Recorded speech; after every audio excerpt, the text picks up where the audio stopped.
Над 10 оштетени објекти, искршени стакла, оштетен ентериер и влезни врати, обоени оштетени фасади на Министерството за правда, надворешни работи и Агенцијата за електронски комуникации. Овие објекти кои што се во сопственост на граѓаните беа досегашната мета на демонстрантите, за кои во јавноста се говори дека ги финансира фондацијата на Сорос и СДСМ.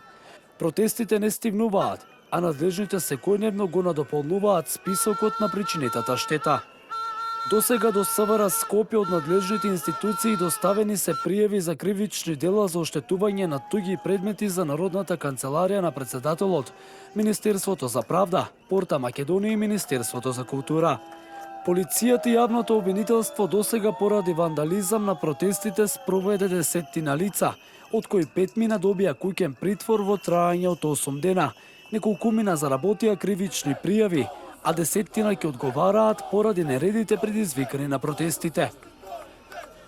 Надлежните се уште трагаат по лицето што ја демолираше канцеларијата на председателот Иванов и одне украде лаптоп.